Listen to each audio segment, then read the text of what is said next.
Baiklah, Assalamualaikum warahmatullahi wabarakatuh. Pada pertemuan kali ini, kita akan membahas mengenai ruang lingkup biologi. Nah, untuk pengertian biologi, biologi itu berasal dari bahasa Yunani.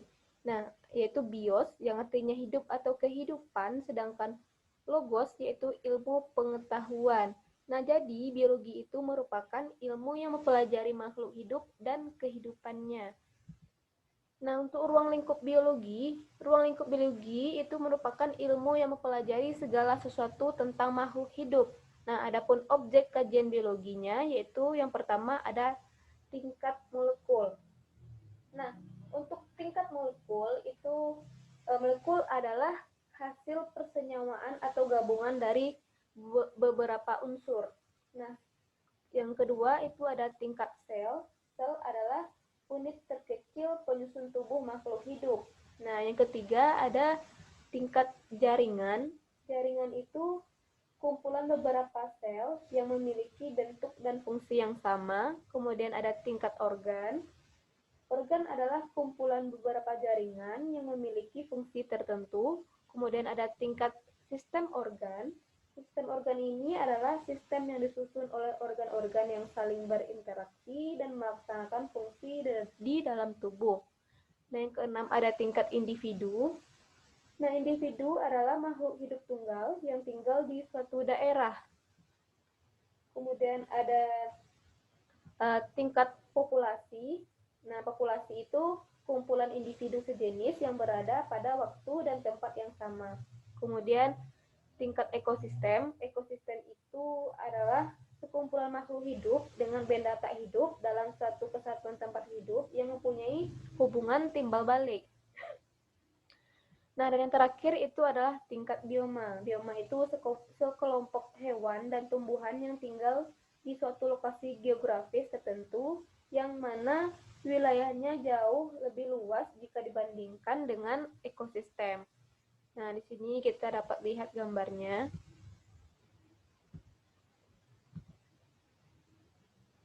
Nah, di mana biologi itu kita akan nantinya akan belajar mengenai mana nih gambar sel hewan dan tumbuhan, kemudian gambar jaringan pada manusia, kemudian nih ada gambar jaringan tumbuhan, kemudian ada paru-paru manusia, kemudian ini ada organ tumbuhan, kemudian ada gambar organisme uniseluler paramecium. Nih. Nah, ini ada juga gambar ragam bioma. Nah, ini merupakan objek kajian biologi. Nah, selanjutnya kita bahas cabang-cabang biologi. Nah, apa maksud dari cabang-cabang biologi itu? Nah, cabang-cabang biologi itu ilmu-ilmu yang dikembangkan dari bidang biologi. Nah, biologi sendiri adalah ilmu tentang seluk-beluk makhluk hidup. Nah, di sini dapat kita lihat, di sini ada cabang-cabang biologi, yaitu ada bakteriologi. Nah, bakteriologi ini ilmu yang mempelajari tentang bakteri, kemudian biokimia, ilmu yang mempelajari aspek kimia dari kehidupan, kemudian ada botani, ilmu yang mempelajari kehidupan tumbuhan, kemudian ada briologi, di mana briologi itu adalah ilmu yang mempelajari tentang lumut, dan banyak lagi. Nah, selanjutnya kita bahas mengenai manfaat mempelajari biologi. Nah, pasti banyak yang bertanya-tanya, kenapa harus belajar ilmu biologi? Apa manfaatnya? Pasti ada manfaatnya. Banyak sekali manfaat mempelajari ilmu biologi itu. Ada dari aspek manfaat di bidang peternakan, kemudian manfaat biologi dalam bidang industri, ada juga manfaat biologi dalam bidang pertanian, kemudian ada manfaat biologi dalam farmasi. Pokoknya banyak lagi dari berbagai aspek, tetapi di sini Ibu hanya menyebutkan secara umumnya saja, di mana manfaat mempelajari biologi itu yaitu menjadikan manusia yang sadar terhadap hidup serta kehidupan dalam lingkungan, kemudian menghasilkan bibit unggul seperti penyilangan, kemudian ditemukannya metode dalam penemuan bibit unggul dengan cara inseminasi buatan, kemudian ditemukannya berbagai macam obat untuk mengobati berbagai penggemuk hewan dan juga obat penggemuk hewan. Kemudian mampu mengelola limbah dengan ramah, baik rumah tangga atau industri, kemudian menemukan dan mengembangkan bahan kebutuhan pokok manusia, dan mempunyai pengetahuan untuk memanfaatkan sumber daya alam hayati dengan optimal dalam memenuhi kebutuhannya. Nah, selanjutnya yaitu kita bahas mengenai metode ilmiah. Nah, apa itu metode ilmiah? Nah, metode ilmiah itu adalah cara atau teknik yang dilakukan untuk memecahkan masalah ilmiah dengan langkah-langkah tertentu yang teratur dan sistematis. Nah, misalnya langkah-langkah yang dilakukan para ilmuwan dan dalam menciptakan alat atau produk ilmiah lain. Nah, langkah-langkah metode ilmiah itu yaitu ada merumuskan masalah, kemudian menyusun kerangka berpikir, menyusun hipotesis, melakukan eksperimen, menarik kesimpulan, dan eksperimen lanjutan atau eksperimen ulang. Nah, untuk merumuskan masalah, masalah itu adalah segala persoalan yang perlu dipecahkan secara pasti dan benar. Nah, misalnya seperti ini. Saat mengamati kepompong yang berubah menjadi kupu-kupu, kita bisa merumuskan masalah menggunakan berbagai kalimat tanya. Nah, contoh merumuskan masalah adalah seperti ini. Apakah yang menyebabkan kepompong berubah menjadi kupu-kupu? Kemudian, bagaimana proses perubahan kepompong menjadi kupu-kupu? Di mana tempat yang ideal bagi kepompong untuk berubah menjadi kupu-kupu? Kemudian, kapan waktu yang tepat bagi kepompong untuk berubah menjadi kupu-kupu? Kemudian, siapa yang pernah melakukan pengamatan terhadap kepompong berubah menjadi kupu-kupu? Dan mengapa kepompong berubah menjadi kupu-kupu? Nah, seperti itu contoh merumuskan masalah. Yang kedua yaitu menyusun kerangka berpikir. Nah, setelah merumuskan permasalahan yang akan diteliti, langkah selanjutnya adalah menyusun kerangka berpikir.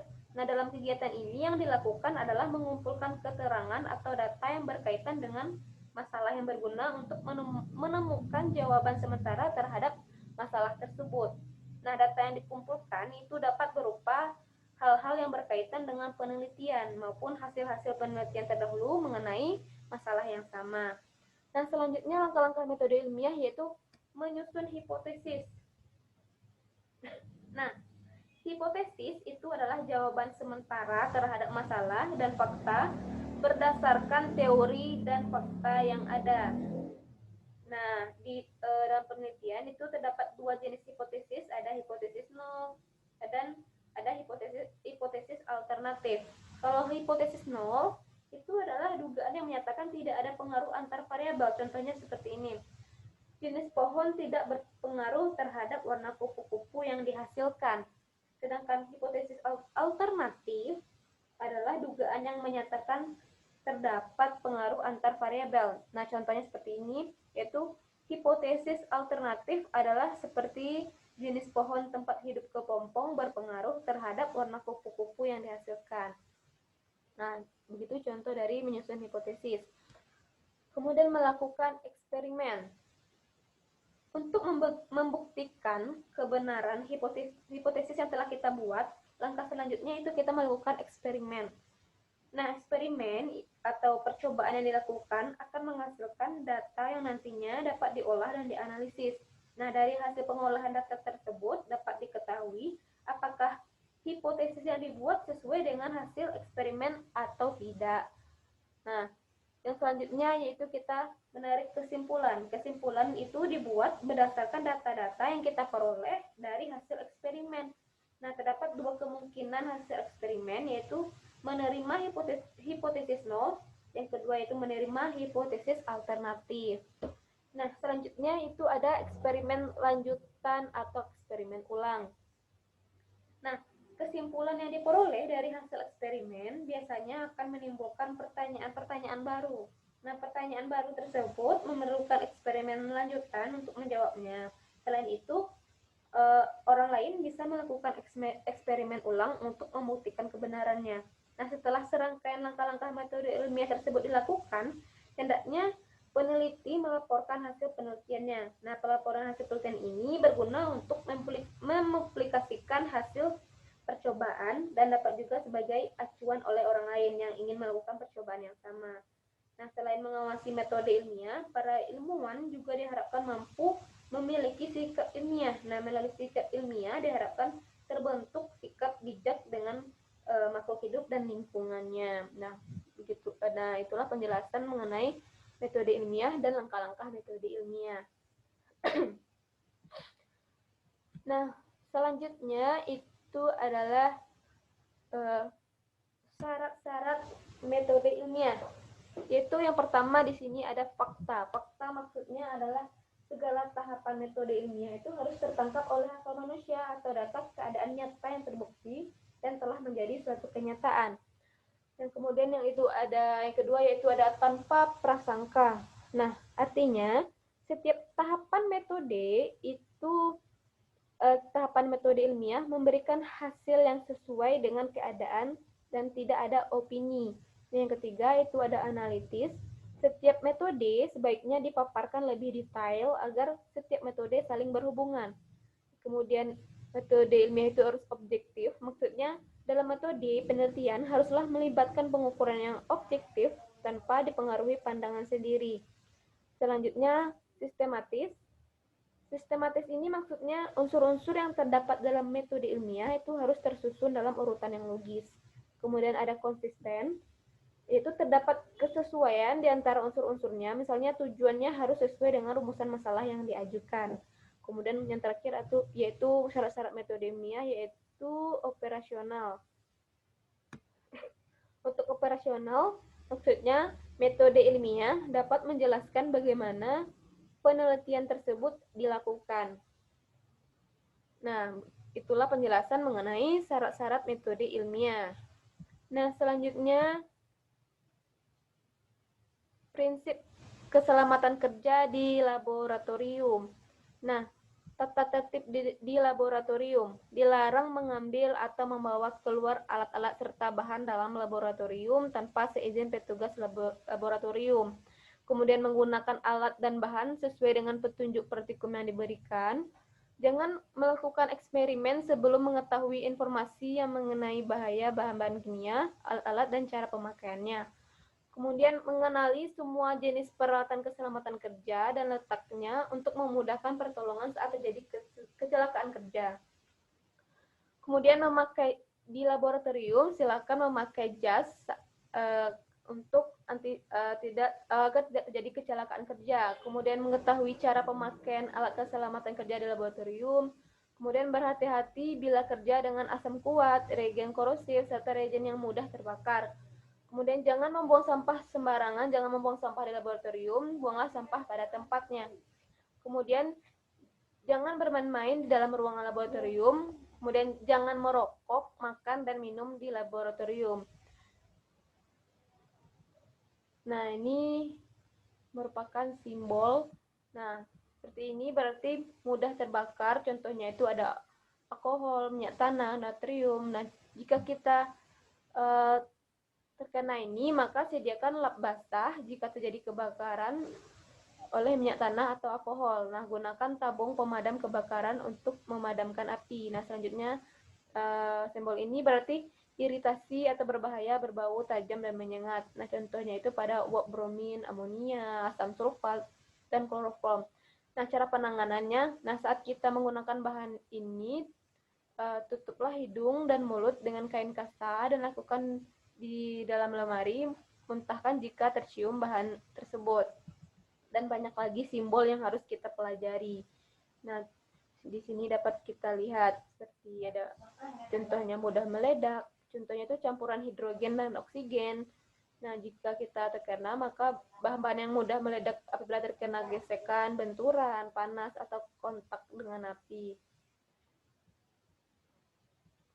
Nah, sepertinya cukup sampai di sini penjelasan mengenai materi kita mengenai ruang lingkup biologi.